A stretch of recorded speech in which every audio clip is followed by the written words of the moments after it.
ये स्लाइड हमने लास्ट में भी की थी, ठीक है, जिसके अंदर हमने ये देख लिया था कि प्लस का साइन जो एक्चुअली अगली बाइट पे जाने के लिए हम यूज करेंगे, एडिशन के लिए यूज नहीं होता है।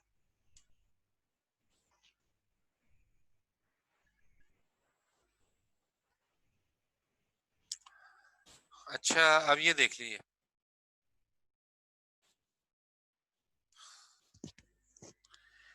Direct offset operands. अब आप देखो, ये यानी कि ऑफसेट का ऑपरेंड्स का मतलब ये है कि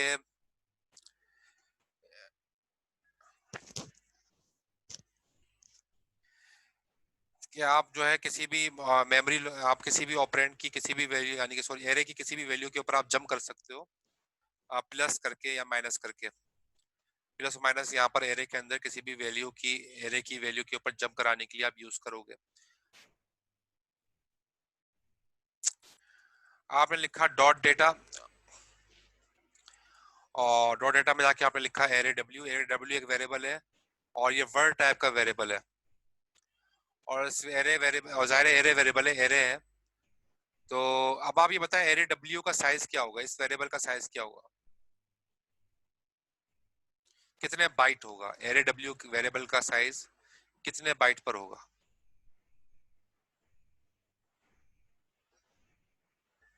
6 बाइट सर, 6 होना चाहिए इसका।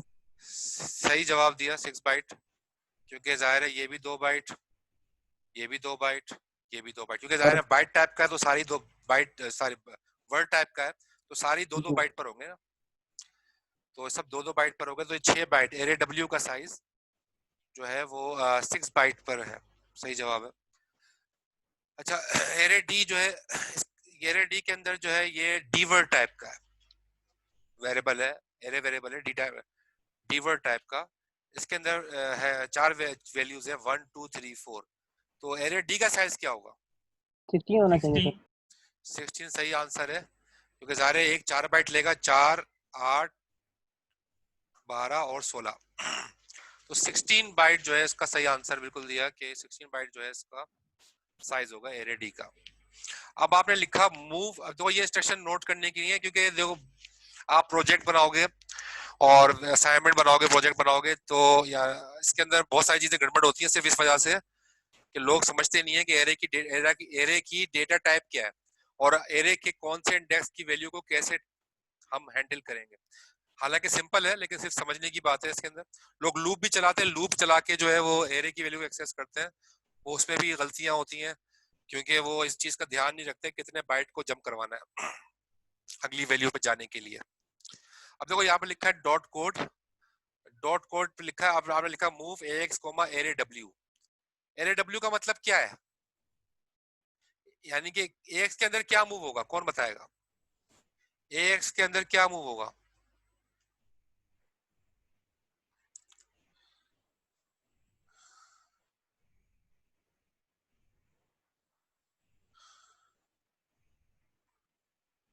तुम्हारे जवाब दिया 6 मूव होगा एक्स, एएक्स के अंदर। नहीं, 6 मूव नहीं होगा, 1000 सही हमने जवाब दिया, 1000 H, ये बिल्कुल सही जवाब है। देखो 1000 मूव होगा ना, क्योंकि एरे एरे डब्ल्यू अभी थोड़ी देर पहले बताया मैंने आपको कि एरे डब्ल्यू का मतलब है, एरे डब्ल्यू का मतलब है एरे का zero index, zero zero byte पे जो वैल्यू है उसको आप जीरो बाइट को लिखो या ना लिखो ऑप्शनल होता है। तो एरे डब्ल्यू का मतलब है जो जीरो बाइट पर है, जीरो बाइट पे क्या है? 1000 H, तो AX के अंदर आ जाएगा 1000 H। यहाँ दिखा रहा है क्या होगा, ठीक है ना, वैल्यूज को यहाँ पर शो कर रहा है। अच्छा, अब आप आगे देखो क्या लिखा हुआ है, move AX comma array W plus 2। Array W का मतलब वही हो गया 0।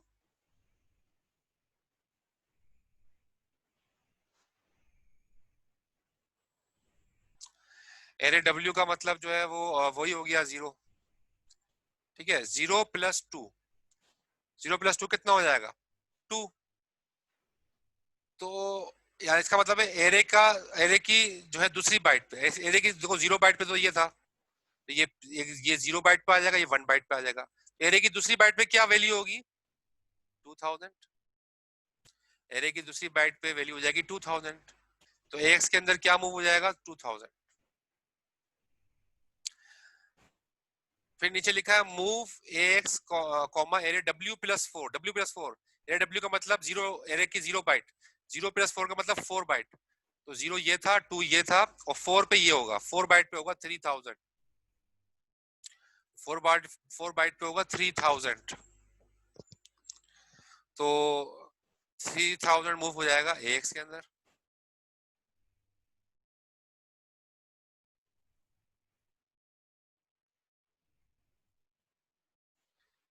ठीक है, और फिर इसके बाद जो है आखिरी लाइन पढ़ो, आखिरी लाइन पे क्या लिखा हुआ है, move ex comma array d+4, array D कौन सा है, ये वाला एरे डी। ठीक है, इसकी डेटा टाइप क्या है, डी वर्ड, एरे डी+4, एरे डी का मतलब zero, zero value, array D का मतलब 0 बाइट, 0+4 का मतलब है 4 बाइट, तो 4 बाइट पे क्या है, 0 बाइट पे तो 1 है, अगला अगली वैल्यू जो है वो 4 के बाद होगी, क्योंकि एक वैल्यू 4 बाइट ले रही है, डेटा टाइप क्या है, डी वर्ड, तो एक वैल्यू 4 बाइट ले रही है, तो 1 4 बाइट लेगा, अगली वैल्यू यानी कि 0 1 2, 0 1 2 3, वन कितनी बाइट लेगा, 0 1 2 3, ये 4 बाइट ले लेगा 1। ठीक है, ये वाला पहली वैल्यू, फिर अगली वैल्यू जो होगी वो फोर्थ पे होगी ना, फोर्थ पे होगी, फोर्थ बाइट पे होगी, 4 5 6 7, 4 5 6 7 कौन लेगी वैल्यू, ये 2 लेगी, 2, एरे का जो सेकंड वैल्यू है 2, ये 4 बाइट लेगी, 4 5 6 7, तो वो यही कह रहा है कि एरे d+4 का मतलब है कि एरे क्या, जो एरे की जो चौथी बाइट है, चौथी बाइट पे वो है 2, तो 2 एक्चुअली मूव हो जाएगा, ये देखो 2 मूव हो गया, किस पे 2 कहाँ मूव हो रहा है, ex पे, ex कितने बाइट पर मुश्तमिल है, 4 बाइट पे, तो पहली बाइट पे तो 2 आ गया, बाकी मानदा जो 3 बाइट्स है उन पे 0 आ जाएगा, क्योंकि जाहिर है बाकी 0 ही होगा, ये ex में, ये तो हमने यहाँ पर अज्यूम किया है। अच्छा फजील, आपका कोई क्वेश्चन है तो कर सकते हैं। Yes sir. जी सर, यहाँ अगर मैं कमांड नंबर 3 पे लिखूं कि move ax under bracket array w+3, तो मेरे पास फिर क्या आंसर आएगा? हाँ, ये अच्छा सवाल इन्होंने किया, मैं सोचा था करूं आप लोगों ने सवाल, इन्होंने अच्छा सवाल किया ये, एरे d+3 करा, अगर देखो यहाँ पर अगर लिखा जाए एरे d+4 की बजाय अगर ये लिखा जाए एरे d+3, ठीक तो है, सर ये पहले वाली उस इंडेक्स के से पहले वाली वैल्यू प्रिंट होनी चाहिए इसमें।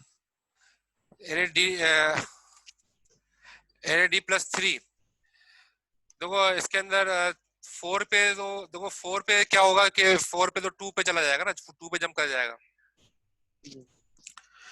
3 पे जो है वो एक्चुअली यहाँ पर जो 3 पे जो है ना, ये जो वैल्यू है ना, वन। क्योंकि आप जाहिर है इसके अंदर मूव क्या करा रहे हो, अब अगर आप इसके अंदर एरे d+3 करोगे तो 3 के अंदर ये वाला बाइट होगा 0, देखो इसके अंदर आप मूव करोगे ना, तो सर 1 3 पे 1 आना चाहिए ना। 1 1, जी। तो 1 जो है चूंकि 3 पे होगा, ये देखो ये 1, ये एक बाइट हो जाएगा, बाकी तो सब पे 0 होगा।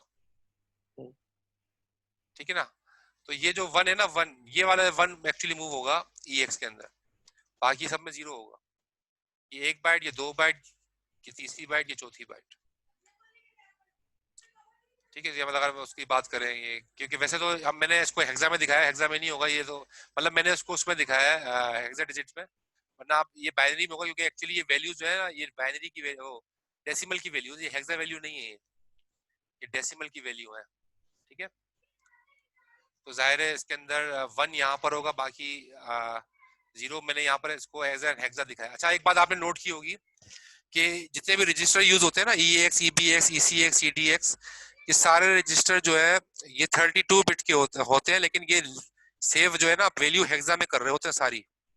देखा होगा आपने जब लिखा होता है शॉर्ट टर्म रजिस्टर, तो इनके 8 डिजिट नजर आ रहे होंगे आपको, हर एक के, EX के भी, EBX के भी, ECX के भी 8 डिजिट नजर आ रहे होंगे, क्योंकि वो वैल्यू को हेक्सा में स्टोर करता है, चाहे आप डेसिमल में भी दो, तो स्टोर वो उसको हेक्सा में करेगा।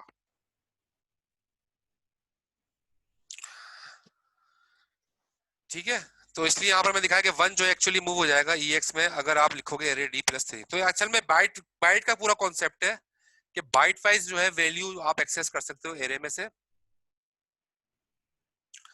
और जैसे अगर मैं ऊपर लिखा हुआ है कि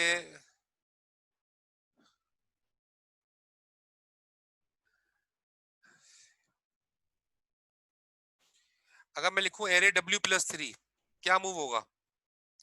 एरे W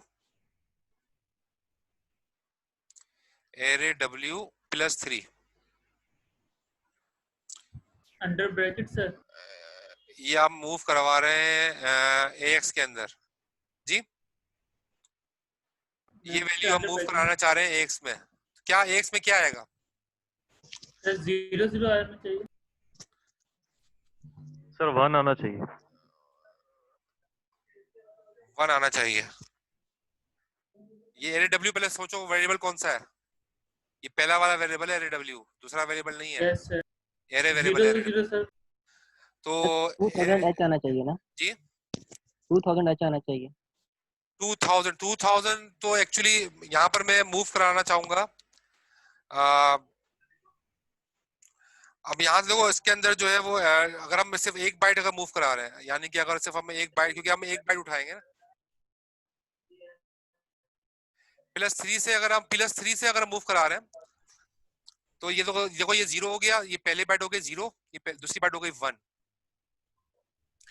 तीसरी बाइट हो गई 2, तीसरी बाइट है 20 प्लस 3 से, तो प्लस 3 का मतलब है 20, लेकिन अगर ये वर्ड की है तो 2 बाइट लेगा, तो एक 20 उठाएगा ये, और एक अगला वेरिएबल का 0 0, सही बताया था वैसे 20,000 सही बताया था, लेकिन एक 20 ये होगा और एक अगले वेरिएबल का अगले एलिमेंट का ये 0, तो 20 ये 0 0 ये 20,000 ये वाला नहीं है, बल्कि 20,000 में 20 ये, क्योंकि ये थर्ड बाइट पे ये है, फर्स्ट बाइट ये रहा, सेकंड बाइट ये रहा, सॉरी 0 बाइट ये रहा, फर्स्ट बाइट ये रहा, ये सेकंड बाइट है, और ये थर्ड बाइट है, और ये फोर्थ बाइट है।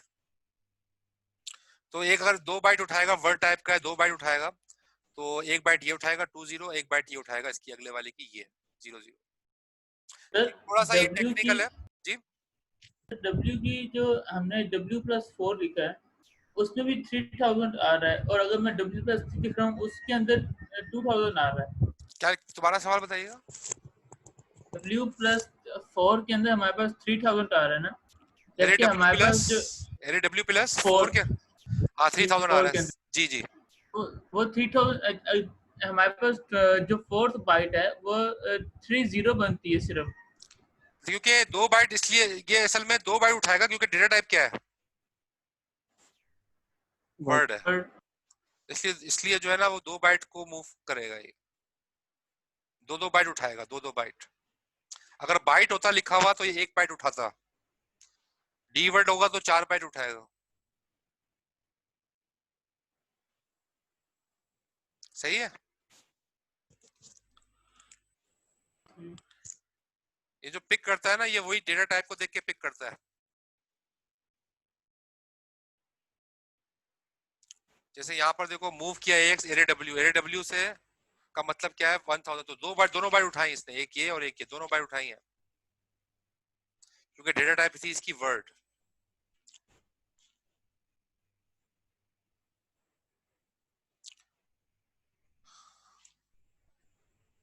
सर एरे W के अंदर जो इंडेक्स है वो 0 से लेकर 5 तक होगा ना? एरे W में इंडेक्स, यहाँ पर इंडेक्स का मतलब बाइट, इसको इंडेक्स वाइज नहीं देखो, इसको बाइट वाइज देखो तो समझ में आएगा, इंडेक्स वाइज देखोगे तो समझ में नहीं आएगा। तो पहला जो इंडेक्स है एक्चुअली उसमें लिखा हुआ है 1000, तो ये एक्चुअली 2 बाइट है, शुरू के 2 बाइट है, पहले बाइट में 0 है, उससे अगले बाइट में 10 है, पहले बाइट में 0 0 है, उससे अगले बाइट में 10 है। ये पहले इंडेक्स की बात कर रहा हूँ एरे की। तो एरे के पहले इंडेक्स 2 बाइट ले रहा है, एक फर्स्ट बाइट 0 0, सेकंड बाइट 1 0। ठीक है,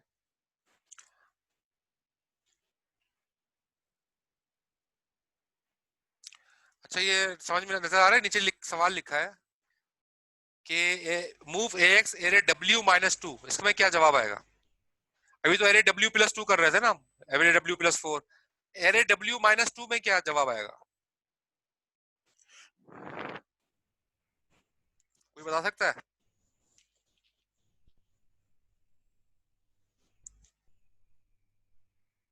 सर जिन्होंने जवाब दिया साम जी 1000 1000 नहीं, 1000 भी गलत जवाब है। नहीं 0 भी गलत जवाब है।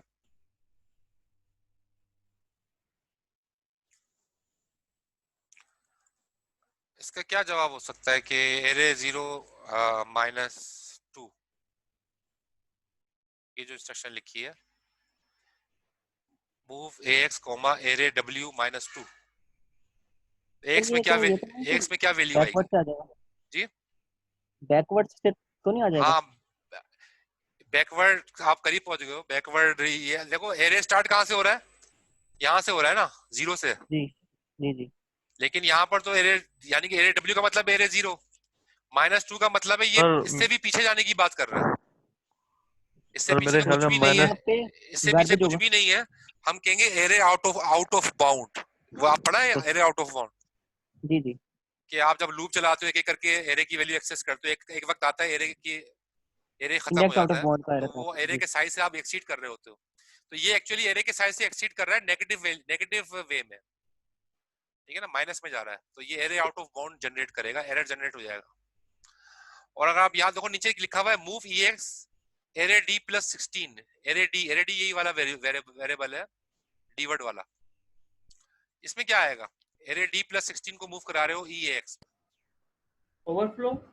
ये भी ओवरफ्लो है, क्योंकि जाहिर है ये क्या होगा, 0, ये होगा 4, ये होगा 8, ये होगा 12, डी वर्ड टाइप का है ना, हर कोई 4 बाइट लेगा, 0 4 8 12।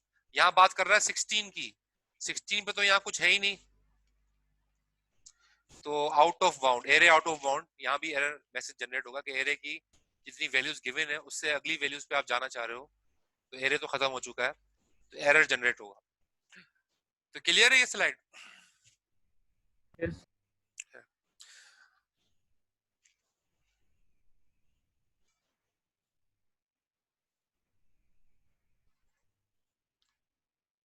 अच्छा, ये बड़ी इंटरेस्टिंग स्लाइड है, और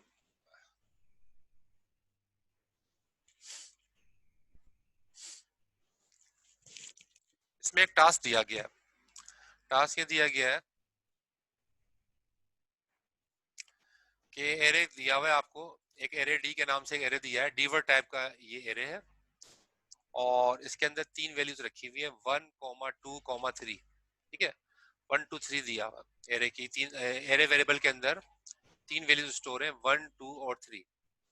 आपसे कहा ये जा रहा है इसका सीक्वेंस बना दो, आप उसके इसकी वैल्यूज को इस तरह से चेंज करो आपस में कि ये आखिर में सीक्वेंस ऐसा बन जाए 3 1 2, यानी कि 1 2 3 लिखा हुआ है, आपने बनाना है 3 1 2। ये टास्क आपको करना है, यानी कि वैल्यू को आपस में रीअरेंज करना है, ठीक है। तो इसको कैसे करेंगे? तो इसने दो स्टेप के अंदर यहाँ पर ये काम करके दिखाया है। स्टेप 1 में क्या किया है, copy the first value into EX register. EX register के अंदर कह रहा है कि EX के अंदर कॉपी कर दो, EX के रजिस्टर का मैं यहाँ पर शो कर रहा हूँ आपको कि वैल्यू क्या होगी। तो कह रहा है EX रजिस्टर के अंदर कॉपी कर दो फर्स्ट वैल्यू को, ठीक है, एरे की फर्स्ट वैल्यू को EX रजिस्टर में कॉपी कर दो। तो एरे की फर्स्ट वैल्यू कैसे, या फर्स्ट वैल्यू का मतलब क्या, ये इस वैल्यू को हम कैसे एक्सेस करेंगे एरे की? हम ये लिखेंगे ना, एरे डी। एरे डी का मतलब ये है कि एरे का 0 इंडेक्स, 0 बाइट, एरे का 0 बाइट, एरे डी का 0 बाइट, 0 बाइट पे क्या रखा हुआ है, 1 रखा हुआ है। तो 1 एक्चुअली मूव हो जाएगा EX के अंदर, तो EX रजिस्टर में क्या आ जाएगा, 1। फिर आपने अगली कमांड क्या चलाई, एक्सचेंज कर दिया EX की वैल्यू को किसके साथ, एरे D + 4 के साथ। एरे D + 4, एरे D ये रहा, एरे D + 4 का मतलब क्या हुआ, एरे D + 4 का मतलब क्या हुआ,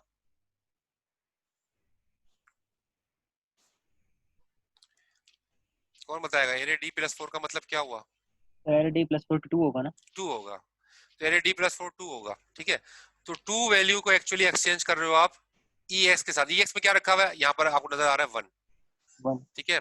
तो एरे D + 4, एरे D + 4 यहाँ मतलब ये वाली लोकेशन, ये उसको ज्यादा बोल्ड कर देता हूँ ताकि नजर आ जाए। एरे D + 4 का मतलब ये वाली लोकेशन। तो ये एक्चुअली EX के अंदर अब क्या आ जाएगा, EX के अंदर अब आ जाएगा 2, क्योंकि एरे D + 4 में 2 था, तो EX के अंदर 2 आ जाएगा। और एरे D + 4 में क्या चला जाएगा, 1। 1, ठीक है। तो यहाँ पर क्या आ जाएगा, 1। सेंटर में 1 आ जाएगा, क्योंकि हम कौन सी कमांड यूज कर रहे हैं, एक्सचेंज की कमांड यूज कर रहे हैं। तो ये हमें बनाना क्या था, 312 बनाना था, 1 2 3 दिया हुआ था, हमने ये काम करा। इस काम को करने के बाद अब हो क्या गया, अब जो एरे बन गया है वो क्या बन गया है, पहले था एरे 1 2 3, ठीक है, अब एरे क्या हो गया है 1 1 3, 1 1 3 हो चुका है। सर 213 क्यों नहीं हुआ? क्योंकि एक्सचेंज किया है ना, हमने जी एक्सचेंज किया है ना, एक्सचेंज करने के 213 बाद होना चाहिए। 1 1 3 हो गया ना, 2 तो EX में रखा है। अच्छा सही। एरे D+4 का, एरे D+4 का मतलब ये 2 वाली लोकेशन पे यहाँ पर 1 आ जाएगा EX में जो रखा था, और यहाँ जो रखा था 2 वो EX में चला जाएगा। तो एरे क्या बन गया, 1 1 3 बन गया। पहले एरे 1 2 3 था, अब एरे क्या हो गया 1 1 3। तो हमें क्या बनाना है, 3 1 2 बनाना है। तो ये बीच वाला 1 तो आ गया अपनी जगह पे, ये आ गया, पहला ये काम तो हो गया, बीच वाला 1 आ गया। अब सेकंड स्टेप दिखा रहे हैं यहाँ पर, सेकंड स्टेप में क्या लिखा है कि exchange EX with the third array value and copy the value in EX to the first array position। तो होगा क्या, कि अब क्या कर रही है exchange, array D+8, array D+8 का मतलब क्या है 3 3, ठीक है, 3, एरे D+8 का मतलब 3, 3 को एक्सचेंज कर देंगे कहां से, EX के साथ। तो EX में क्या रखा हुआ है 2, EX में 1। नहीं 2 रखा था ना, एक्सचेंज हो चुका था ना हाँ 1 2, सही सही सही। ठीक है। तो एरे D+8, एरे D+8 का मतलब 3, यानी कि ये वाली वैल्यू, तो 3 जो है उसमें क्या आ जाएगा 2, 2 और ये 3 में आ जाएगा 2, और ये 3 कहाँ चला जाएगा EX में। EX में, क्योंकि एक्सचेंज यूज किया है ना। समझ में आ रहा है, तो एक्सचेंज यूज किया है, तो पहले EX में 2 रखा था, तो वो आ जाएगा एरे D+8 की जगह पे, और एरे D+8 पे 3 रखा था, वो चला जाएगा EX में। तो अब क्या एरे बन चुका है, अब एरे बन चुका है 1 1 2, 1 1 2, ये हो चुका है, यानी कि 1 भी अपनी पोजीशन पे आ गया और 2 भी अब अपनी पोजीशन पे यहाँ पर आ गया, ये दोनों मैच कर गए। अब शुरू में जो 1 है ये मैच नहीं हुआ, क्योंकि जाहिर मसला अभी 3 का है, ये अभी अभी हमें काम करना है। तो 3 कैसे मूव कराएंगे, आसान है, आखिरी इंस्ट्रक्शन यही कह रही है, move array D, EX। EX में क्या रखा हुआ है, EX में क्या 3 रखा हुआ है 3, तो 3 को मूव कहाँ करा दो, एरे D में, यानी कि एरे की 0 बाइट पे, या 0 पे क्या है 1 है, तो ये 3 जो है यहाँ पर जो है 0 जो 0 लोकेशन है, इस पे जो है आ जाएगा EX पे जो वैल्यू रखी थी, EX पे क्या वैल्यू रखी थी 3, ठीक है, ये वैल्यू यहाँ पर मूव हो जाएगी, बाकी 1 2 अपनी जगह पर ही। तो ये बन गया 3 1 2, जो कि हमें बनाना था।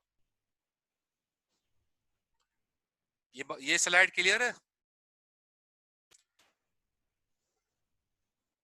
एक्चुअली इसमें करके ये दिखाया, आप चाहे किसी भी तरीके से करो, लेकिन आपको रीअरेंज इस तरीके से करना है कि एक एक वैल्यू को उठा के जाहिर है एक्सचेंज करो, कैसे भी करो, आपने आखिर में ये बनाना है 3 1 2। तो ये इसके अलावा भी कोई और तरकीब हो सकती है, लेकिन यहाँ पर ये तरकीब यूज की है कि पहले जो है वो एरे D की वैल्यू को जो है वो EX में रखवा दिया, तो फिर एक्सचेंज कर दिया एरे D+4 को, यानी कि इसको इसके साथ एक्सचेंज कर दिया, तो बीच में 1 आ गया, यहाँ पर दिखाया था। और फिर जो है वो आगे जो फिर इस तरह से आप अगली वैल्यू को उठाया एरे D+8 को, और उसको एक्सचेंज कर दिया EX के साथ। तो इस तरह से करके ये आपस में स्वैपिंग हुई है और वैल्यू बन गई है 3 1 2।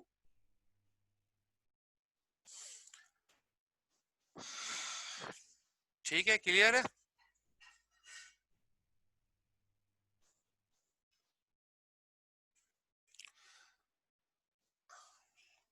सही है। अच्छा, ये स्लाइड देखते हैं, इस स्लाइड में क्या लिखा है, ये माय बाइट्स के नाम से एक वेरिएबल ऊपर बना हुआ है,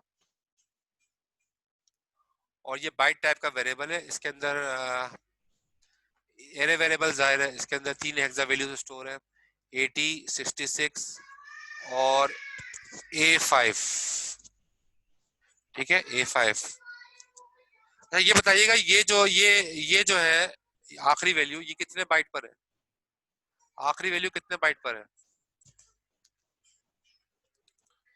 माय बाइट्स की जो आखिरी वैल्यू दिखाई है ये वाली, ये कितने बाइट पर मुश्तमिल है।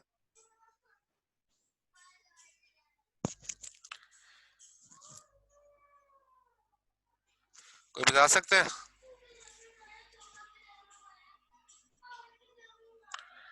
एक बाइट सही जवाब दिया अतिया ने। एक बाइट इसका जवाब है। हालांकि नजर आपको आ रहा है आगे, आगे नजर आ रहा है जीरो भी लगा हुआ है, लेकिन जीरो जाहिर है वो मैंने इसलिए हम लगाते हैं ताकि इसको वेरिएबल कोई ना समझे। ये एक हेक्सा वैल्यू है, शुरू में चूंकि इसके अल्फाबेट आ रहा है इसलिए हम जीरो लगाते हैं। ठीक है, तो उसको आप उसमें काउंट नहीं करना बाइट में, ये सिर्फ इसलिए लगाते हैं ताकि इसको कोई वेरिएबल ना समझे। एक बाइट का ही है। तो यहाँ पर माय बाइट जो है, माय बाइट का जाहिर है कि साइज क्या होगा, 3 बाइट होगा, 1 2 3, 3 बाइट का वेरिएबल है। अब यहाँ पर लिखा है how about the following code is anything missing, कह रहा है कोई मिसिंग है इस चीज के अंदर, कोड के अंदर। सवाल देखो इस तरीके से भी आ सकता है जैसे यहाँ दिखाया गया, कोई चीज मिसिंग तो नहीं है। अब देखो इसमें क्या लिखा हुआ है, move ZX AX my bytes. My bytes तो AX में क्या आएगा, कौन बताएगा? AX में कौन सी वैल्यू आएगी? माय बाइट जो एरे है कौन सी वैल्यू AX के अंदर ट्रांसफर होगी?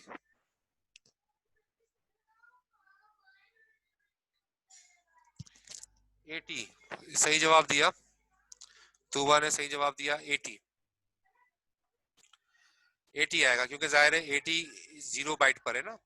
माय बाइट्स का मतलब 0 बाइट, ठीक है, इसके साथ 0 लगा हुआ होता है, अंडरस्टूड होता है, लिखे ना लिखे कोई फर्क नहीं पड़ता।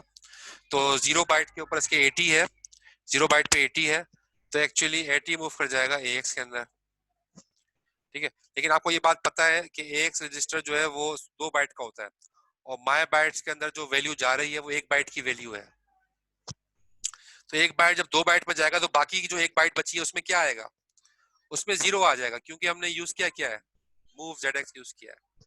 तो बाकी वाली जो बिट्स 1 बाइट बची होगी उसमें 0 आ जाएगा, और लीस्ट सिग्निफिकेंट बाइट के अंदर 80 आ जाएगा। अच्छा, फिर अगली सेक्शन, ये तो एक पहली लाइन हो गई। दूसरी लाइन में क्या लिखा है, move BL my bytes +1। My bytes +1 का मतलब 66। ठीक है, हाँ सही बात है 66। तो 66 एक्चुअली वो मूव होगा BL के अंदर। ठीक है, BL किस रजिस्टर का पार्ट है, किस रजिस्टर का पार्ट है BL? 8 बिट वाले सर, BL लोअर और हायर है। नहीं, मैं कह रहा हूँ BL कौन से रजिस्टर का पार्ट है?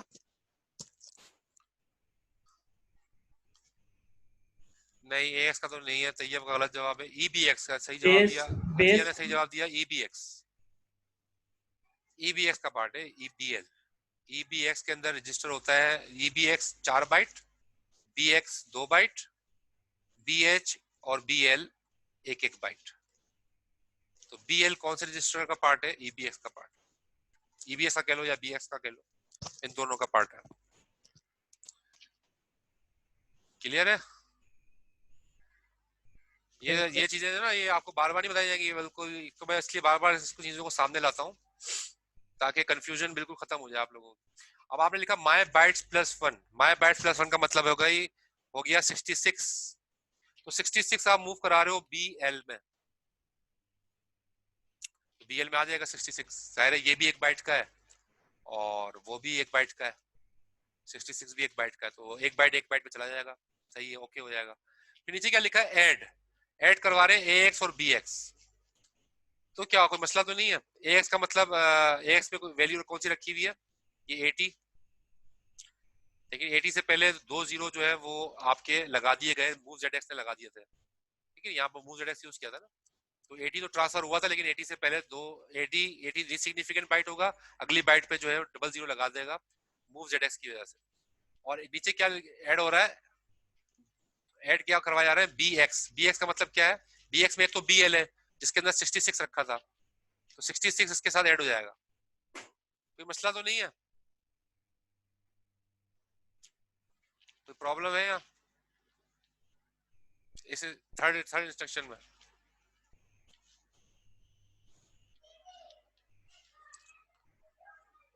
ये एडिशन ओके है?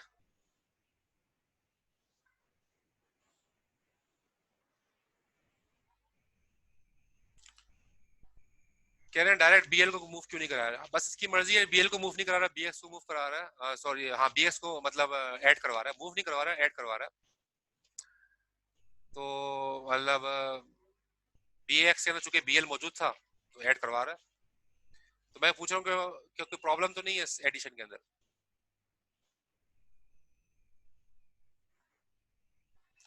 कह रहे हैं नहीं है, एक प्रॉब्लम है इस एडिशन।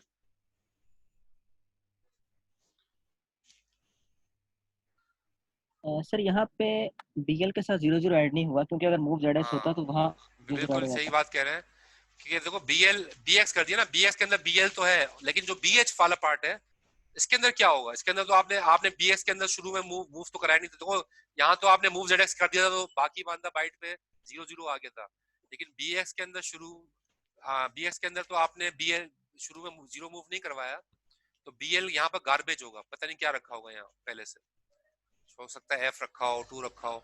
अब ये वैल्यू भी ऐड हो जाएगी इसके साथ। ठीक है, तो आपने करना क्या था, आपने ये करना था कि पहले आपने क्या करवाना था, मूव करवाना था dx के अंदर 0,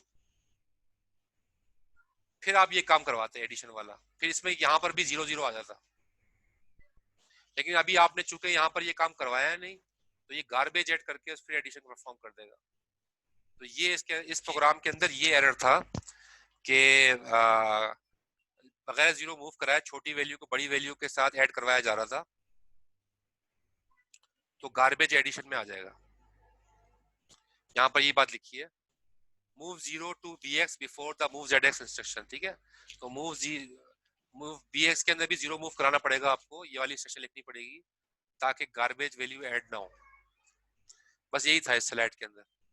क्लियर है? जी सर, क्लियर।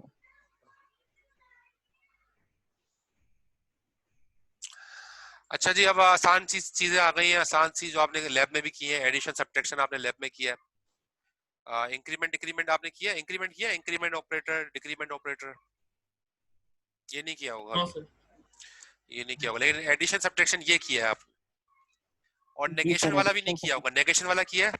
नहीं किया होगा, नहीं सर। नेगेशन वाला नहीं किया होगा। ठीक है, ये आप हम कर ले, दिखा देता हूँ आपको।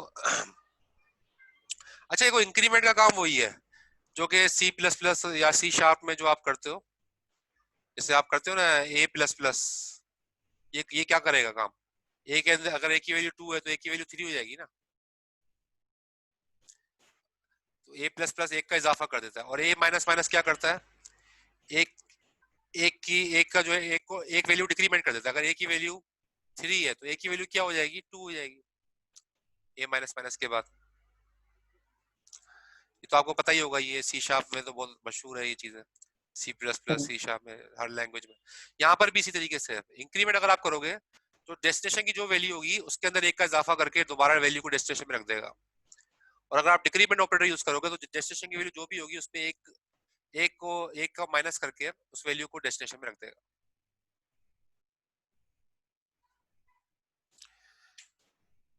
जैसे यहाँ पर दिखाया गया इस एग्जांपल में, इंक्रीमेंट डिक्रीमेंट ऑपरेटर दिखाया गया, इसकी डिमोन्स्ट्रेशन देख ले।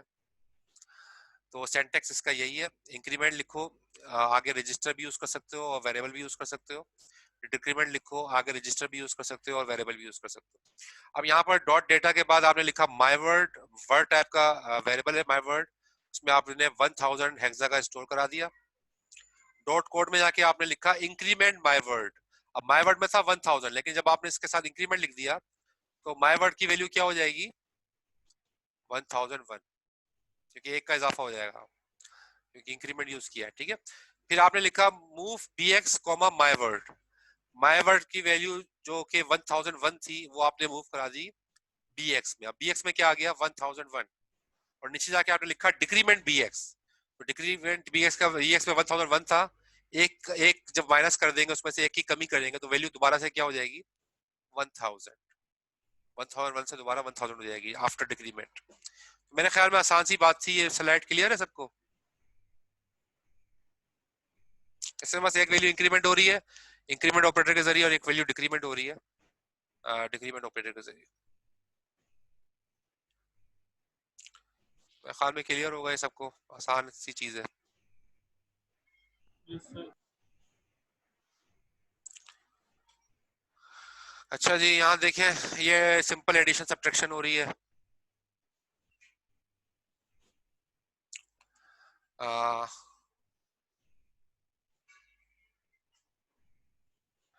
ये वेरिएबल 1 है, डीवर्ट टाइप का, उस पर आपने रखा है। डीवर्ट का मतलब कितने बाइट हो गया? 4 बाइट। ठीक है, तो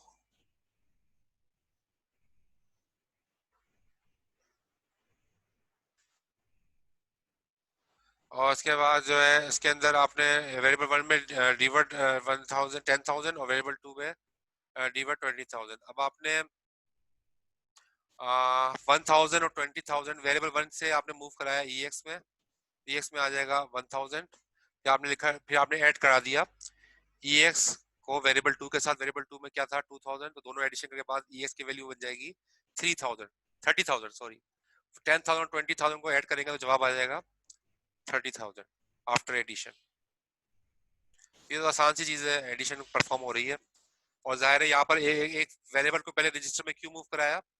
क्योंकि एडिशन जब आप कराएंगे तो दो वेरिएबल यूज नहीं कर सकते, तो एक को रजिस्टर में मूव करा दिया और अगला आपने एज इट इज यूज कर लिया वेरिएबल, और फिर आपने एडिशन परफॉर्म कर ली। ये तो काम आपने लैब में किया है। अच्छा, इसके बाद आपने सब्ट्रैक्शन देखा, सब्ट्रैक्शन के अंदर जो है वही ये भी आपने लैब में किया है। ठीक है, तो ये दोबारा बताने की मेरे खास जरूरत नहीं है। तो 30,000 में से 10,000 निकाला तो 2,000 बचा, सब्ट्रैक्शन में परफॉर्म की है।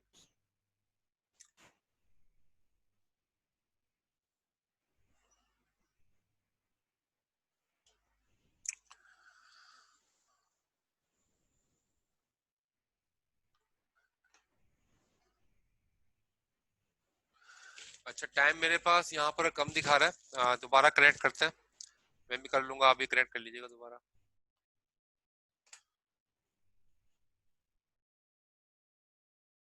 सर आप सेकंड सेशन की अटेंडेंस लेंगे?